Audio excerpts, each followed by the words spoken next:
अष्टावक्र गीता उपदेश संख्या 22। प्रश्न है, अनंत स्वरूप आत्मा का देहादिकों में निवास कैसे हो सकता है? बड़ी वस्तु छोटी वस्तु के भीतर नहीं आ सकती।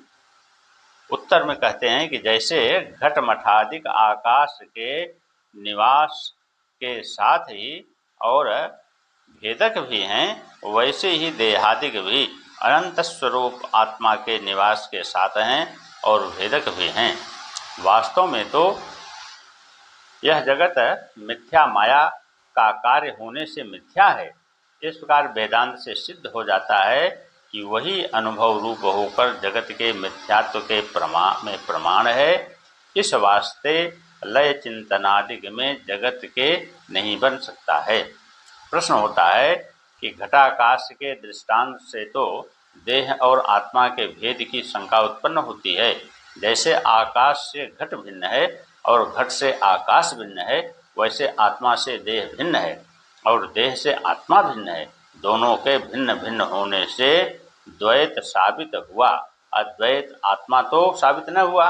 इसके उत्तर में कहते हैं कि जनक जी कहते हैं कि आत्मा महान समुद्र की तरह है, उसमें प्रपंच लहरों की तरह है।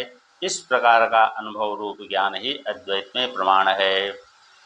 प्रश्न होता है, जैसे सब बीचियों समुद्र के विकार हैं और समुद्र विकारी, वैसे आपके दृष्टांत से देह आत्मा का विकार है और आत्मा विकारी सिद्ध होता है। उत्तर में कहते हैं, अष्टावक्र जी कहते हैं कि विकार विकारी भाव सावयव पदार्थों में होते हैं, निरवयव पदार्थ में नहीं होते। इसलिए तुम्हारा दृष्टांत सार्थक नहीं है। अतः मेरे दृष्टांत को सुनो। जैसे सुक्ति सत्य रूप है, उसमें रजत मिथ्या है, वैसे ही देहादिक समग्र प्रपंच का अधिष्ठान रूप में ही सत्य हूँ और सारा प्रपंच मेरे में कल्पित रजत की तरह मिथ्या है। इसी कारण द्वैत तीनों कालों में सिद्ध नहीं हो सकता।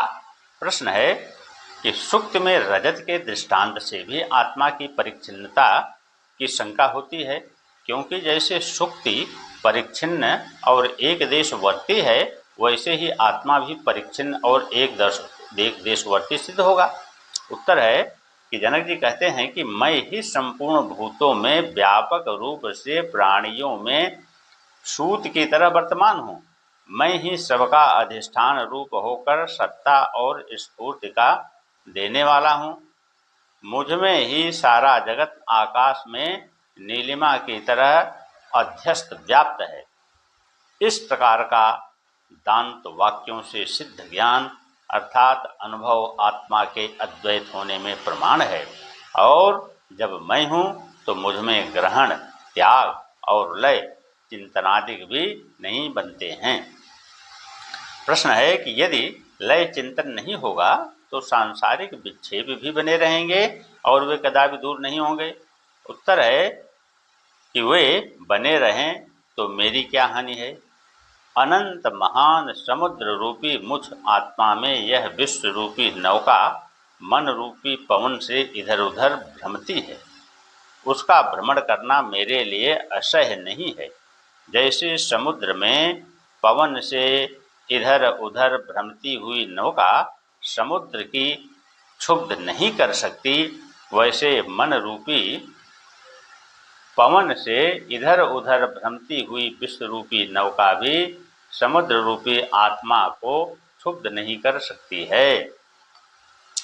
पूर्व वाले वाक्य से जगत के व्यवहार को अनिष्टता का अभाव कहा। अब इस वाक्य से जगत की उत्पत्ति आदि को भी अनिष्टता का अभाव बतलाते हैं। जनक जी कहते हैं कि विनाश से रहित व्यापक आत्मा रूप समुद्र में जगत रूपी अनेक लहरें उदित हो रही हैं और फिर अस्त हो जाती हैं। उनके उदय होने से आत्मा की वृद्धि नहीं होती और उनके अस्त होने से आत्मा की कोई हानि नहीं होती। जैसे समुद्र की लहरों के उदय और अस्त होने से समुद्र की कुछ भी हानि नहीं है। समुद्र और लहर के दृष्टांत से किसी को ऐसा भ्रम न हो जाए कि आत्मा का विकार जगत है।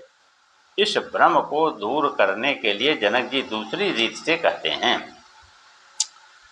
वह मुझ महान समुद्र रूप आत्मा में जो जगत की कल्पना है भ्रम मात्र ही है, वास्तव में नहीं है, क्योंकि मेरा अनंत स्वरूप निराकार है। निराकार से साकार की उत्पत्ति नहीं बनती है, जबकि आत्मा में ही वास्तव में उत्पत्ति नहीं बनती, तो मैं प्रपंच से रहित शांत रूप होकर के स्थित हूँ एवं लय योगादि भी मुझको करना उचित नहीं है।